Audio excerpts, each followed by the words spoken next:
Great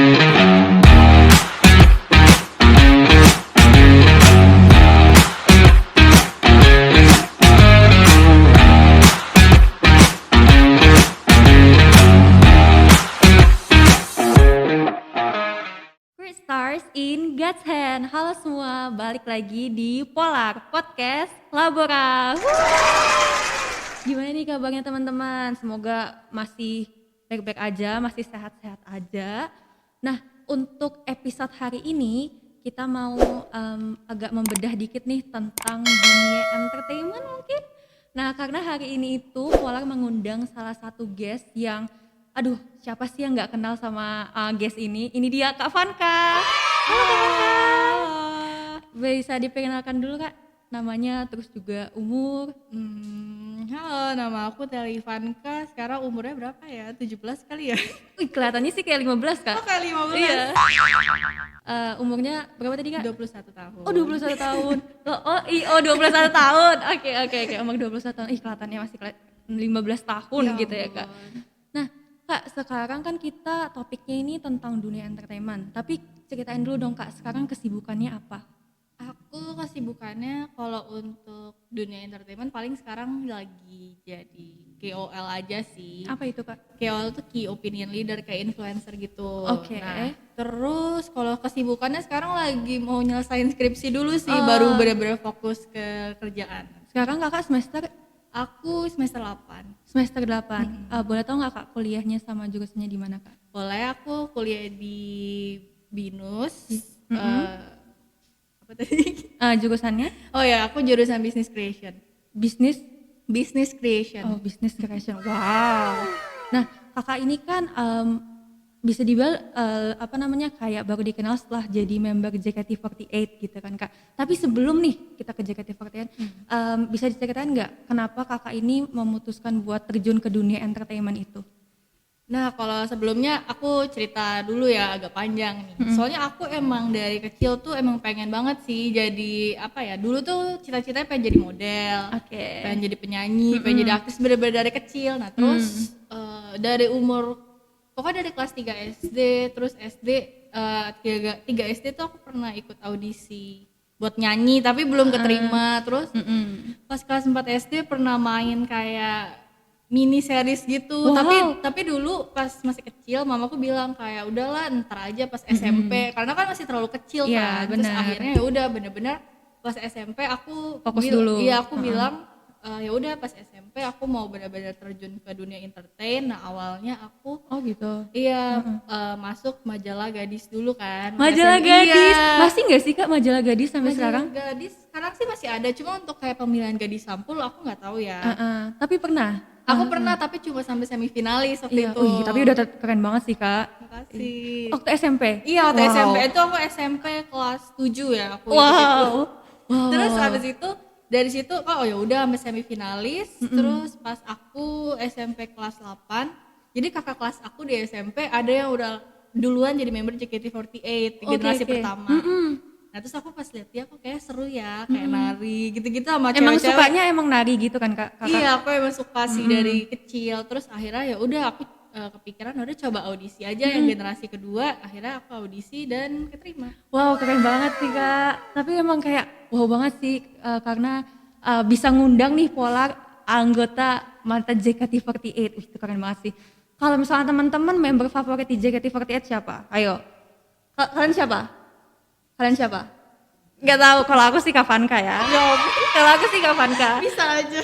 Nah, kalau misalnya aku tanya nih Kak, pertamanya itu masuk ke member JKT48 ke bagian jadi family dari JKT48 itu gimana sih Kak?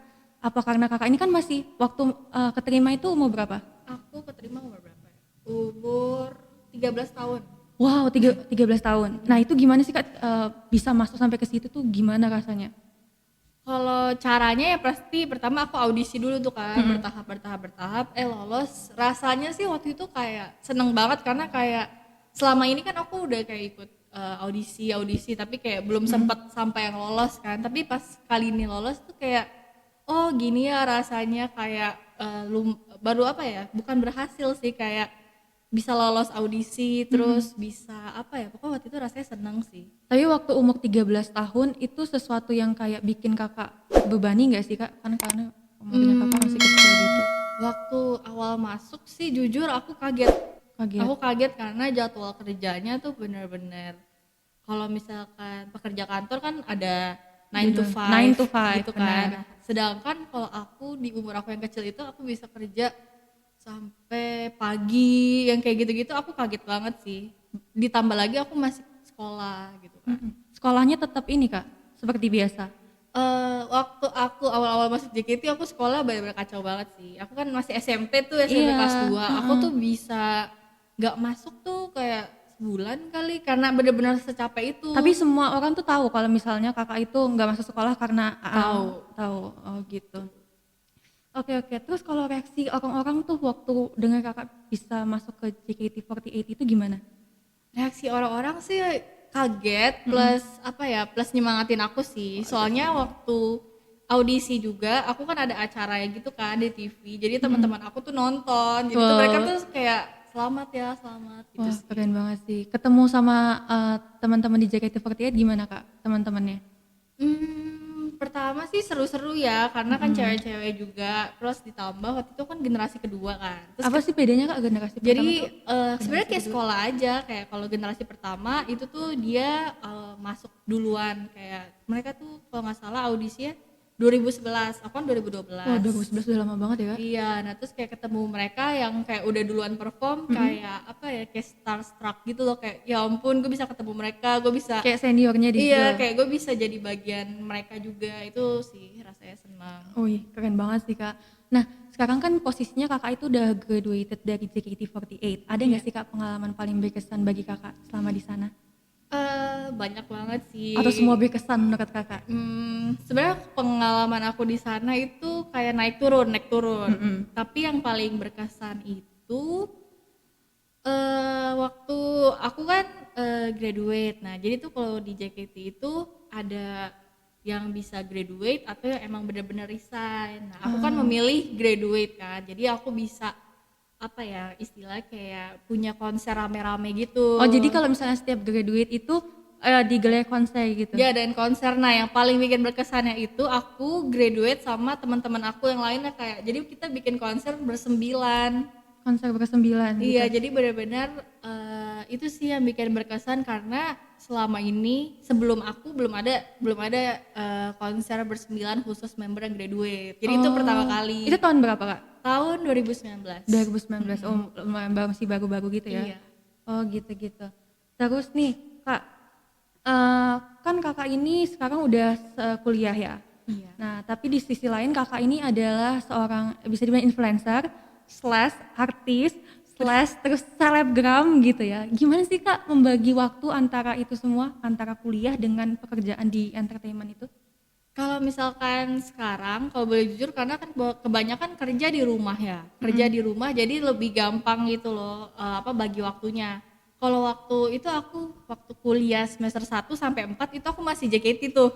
Oh iya, oke. Iya, itu yang benar-benar menurut aku challenging banget karena kalau misalkan dulu kalau sekolah aku bisa kayak ya mungkin seminggu 3 kali masuk nggak apa-apa gitu ya. Oke. Cuma kalau kuliah kan ada batas absennya kan. Jadi kayak harus apa ya, mentalnya harus rela lebih capek dibanding anak-anak lain sih. Oh gitu. Wah, ini juga ya, apa namanya, kayak di samping kita lihat kalau member JKT48 itu terkenal kan karena kayak ceria gitu juga kan di panggung itu kayak heboh, kayak bener-bener menguasai panggung kan. Bener, aku tuh suka banget loh kak sama JKT48 waktu aku masih SMP itu kayak setiap lagunya itu aku hafal dan aku bahkan nggak tahu kalau misalnya akan ada kesempatan aku mewawancarai atau apa ngobrol bareng sama salah satu member JKT48. Wah, ini keren banget sih. Nah kak, selama kakak ini jadi seorang selebgram gitu-gitu, ini kan pasti masih ada banyak banget nih tantangannya, apalagi sama yang namanya haters gitu kan kak. Terus gimana kakak kalau misalnya menanggapi haters itu?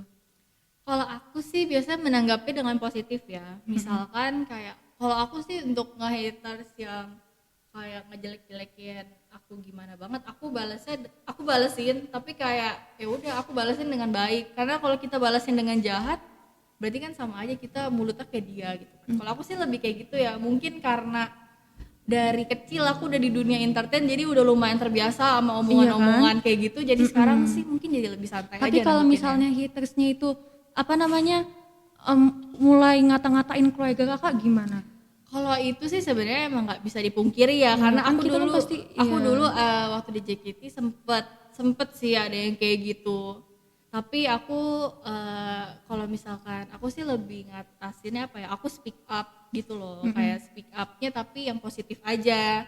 Kayak biar mereka tuh sadar kayak nggak boleh kayak gitu. Soalnya kalau kitanya marah-marah juga, itu bakal jadi bumerang di kita. Soalnya Iya. mau nggak mau kan kita si public figure ya kan. Gitu Jangan sih. membalas sesuatu itu waktu lagi marah gitu Iya. ya, karena bakal bisa jadi bumerang, Iya, benar betul. banget. Nah itu guys, kalau misalnya kalian nonton episode kedua dari Polar tentang bullying, ini itu masuk dalam cyberbullying gitu, dan udah tau lah semuanya itu dampaknya gimana bagi para pelaku juga bagi korban gitu. Apalagi kalau misalnya cyberbullying ini jatuhnya nyerang mental ya kak ya. Bener sih, bener banget. Heeh. Terus kak, misalnya kakak kan udah lama banget nih di dunia entertainment gitu. Artinya kakak ini udah sering tampil di TV atau di majalah gitu. Orang-orang kan ngelihatnya kakak itu udah pede. Nah, caranya supaya kayak pede gitu gimana sih kak? Gimana ya? Sebenarnya aku tuh dulu waktu awal masuk, emang aku tuh pede gitu orangnya, kayak apa ya istilahnya tuh kayak suka tampil lah dari kecil, bener dari TK. Tapi waktu itu sempet kayak kurang percaya diri karena di sekitar aku tuh banyak cewek-cewek cantik kan, JKT kan, terus kayak agak insecure gitu kan, kurang percaya diri. Nah cara aku overcome sama itu ya jadi apa ya, lebih mencintai diri sendiri sih, kayak mereka aja bisa kayak gini, kayak gue juga bisa pasti. Soalnya kalau misalkan apa ya, aku belajar sih kalau misalkan kita nggak pede sama diri kita sendiri, baik itu kita di TV atau syuting MV atau apapun, kita tuh bakal kelihatannya tuh jelek jadinya. Jadi Iya. mending kita pede aja, kayak percaya aja kalau kita tuh bagus, jadi ya udah all out aja keluarin. Pokoknya intinya pedein aja gitu. Betul. Nah ini ya, kan aku tadi sebelum ini mulai gitu, aku sempat ngomong juga nih sama Kak Vanka kalau misalnya aku tuh stalk dulu nih IG-nya biar tahu gitu kan. Dan di satu titik aku tuh nemuin kalau misalnya Kak Vanka itu pernah syuting suatu kala, bener nggak Kak? Oh iya. Aduh, maaf nih Kak kalau misalnya sedikit telat, tapi bisa nggak sih Kak diceritain gimana sih selama proses syuting itu apa namanya kayak syuting pertama Kakak di suatu apa itu Kak, series atau Itu series di Malaysia ya. di Malaysia Kak? Iya. Oh aku nggak tahu kalau di Malaysia, oh keren banget Kak. Bener Kak, jadi pakai bahasa Malaysia Kak? Jadi aku karakternya emang karakter orang Indonesia tapi ngomongnya sama orang Malaysia. Jadi emang itu ceritanya menggabungkan dua budaya sih. Wih itu pasti challenging banget sih Kak. Banget. Itu waktu Kakak umur berapa?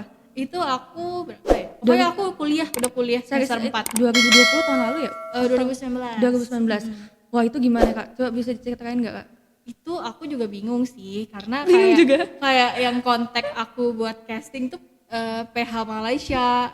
Jadi PH Malaysia ngubungin Kakak gitu? Ngehubungin manajer aku Oh, kan. manajer. Saya aku casting, bener-bener castingnya pun online. Terus ternyata aku keterima jadi pemeran utamanya kan. Terus bener-bener langsung syuting ke sana kayak sebulan gitu kan.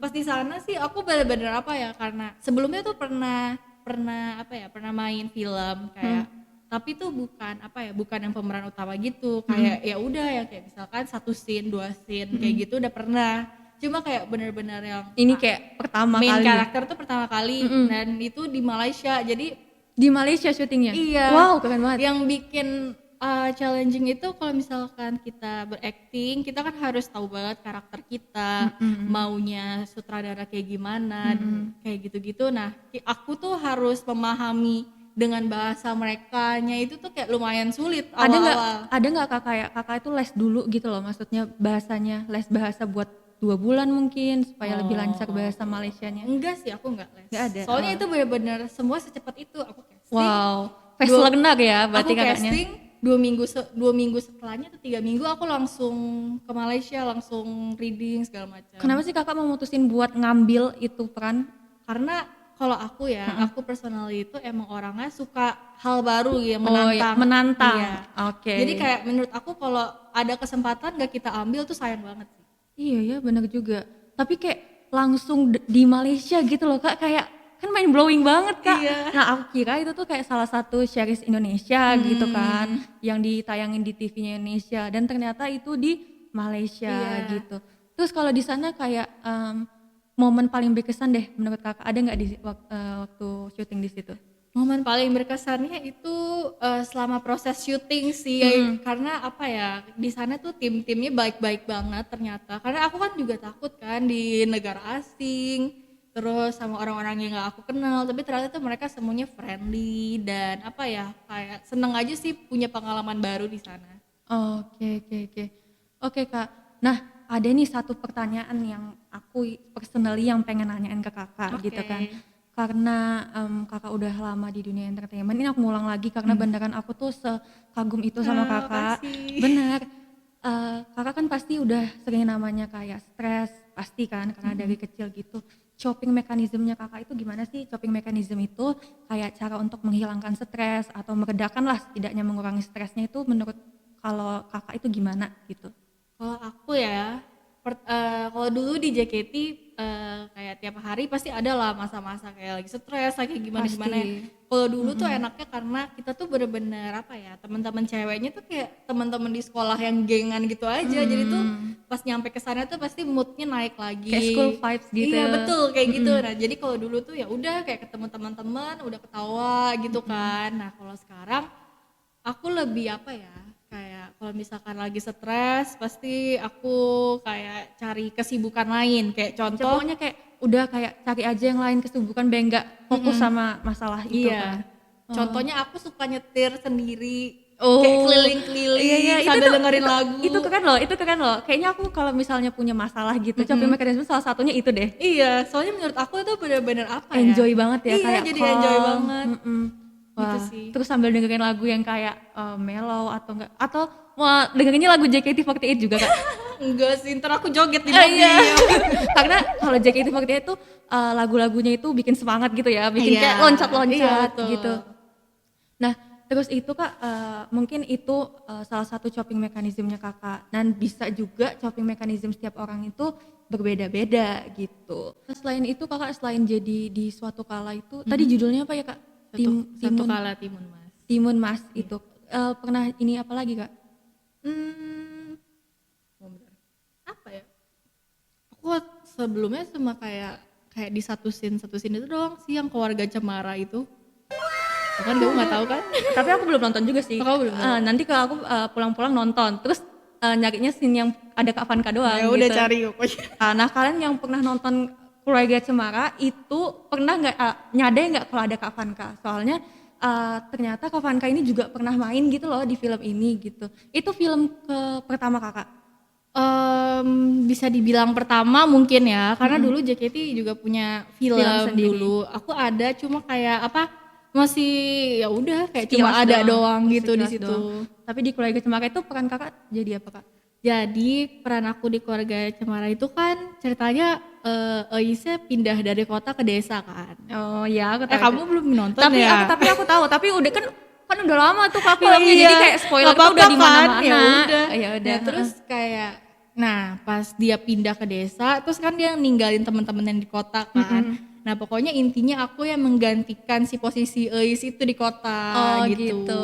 Jadi antagonis atau protagonis nih Kak?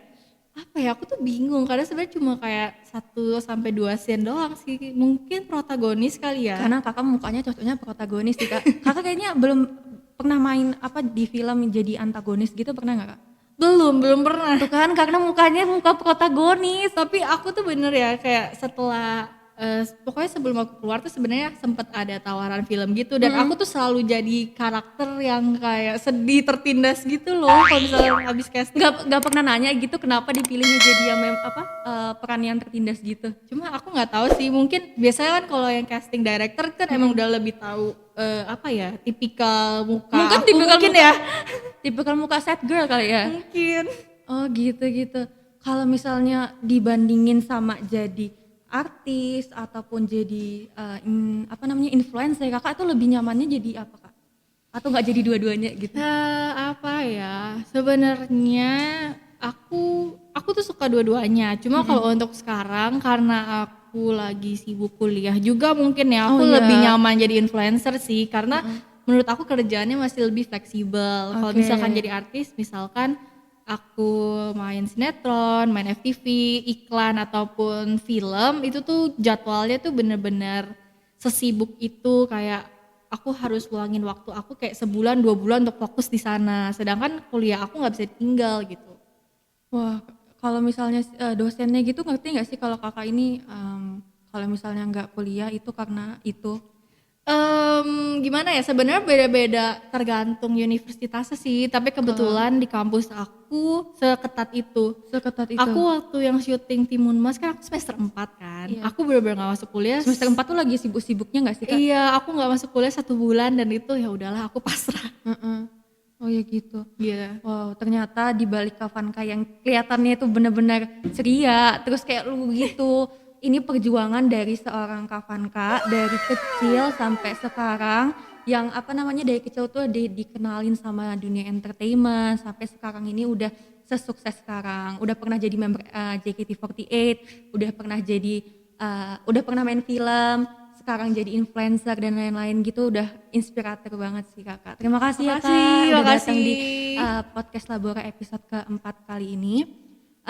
Mungkin segitu dulu teman-teman untuk membedah sedikit tentang dunia entertainment. Kalau kalian mau nungguin episode-episode lain, kalian bisa juga tungguin karena setelah ini episode selanjutnya kita akan sama-sama berbincang ngomongin soal influencer lebih dalam lagi gitu. Jadi buat teman-teman yang punya saran untuk topik-topik selanjutnya, kalian bisa langsung aja DM ke Instagramnya Podcast Labora gitu.